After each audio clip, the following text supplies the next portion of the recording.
In piazza Bra a Verona per rivendicare dignità, lavoro e libertà e chiedere al governo atti concreti per dare un futuro all'informazione. Con il presidio di fronte a Palazzo Barbieri, il sindacato giornalisti veneto ha aderito oggi 1° giugno alla giornata di lotta nazionale organizzata dalla FNSI, Federazione Nazionale della Stampa Italiana, convocando una seduta straordinaria del Consiglio Direttivo Regionale.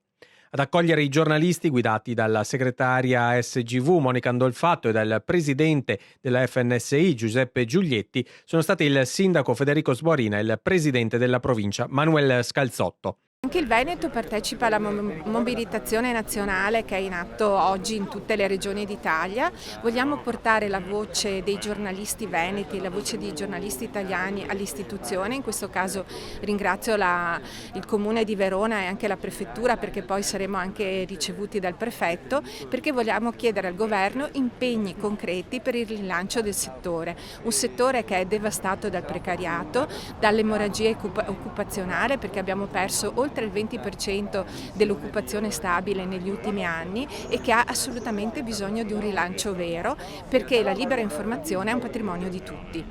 Una delegazione è stata ricevuta anche dal prefetto Donato Cafagna.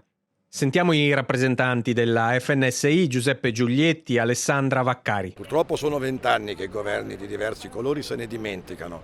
Ora è più grave perché c'è un governo fortissimo che ha fatto un piano di spesa per 238 miliardi, non c'è una riga. La legge sull'equo compenso che riguarda i precari è ferma dal 2012.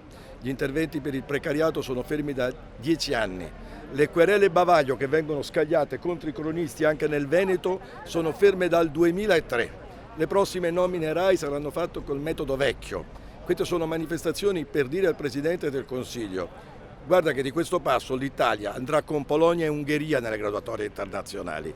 E ora è tempo che si apra un confronto. Non ci può essere piano di ricostruzione senza ricostruzione del sistema mediatico. Sì, anche a Verona sono ormai di moda le querele bavaglio, perché non va più come un tempo magari chiesta la rettifica di una cosa, voler fare una replica, si fa prima minacciare, chiedere rimborsi milionari, ed è ovvio che in quel momento un giornalista prende paura perché le richieste sono molto pesanti, gli editori stessi prendono paura nel momento in cui arrivano queste richieste esose, spropositate anche rispetto magari a quello che viene richiesto, e per questo noi abbiamo chiesto anche al Parlamento di votare una legge che blocchi le famose querele bavaglio, le querele temerarie.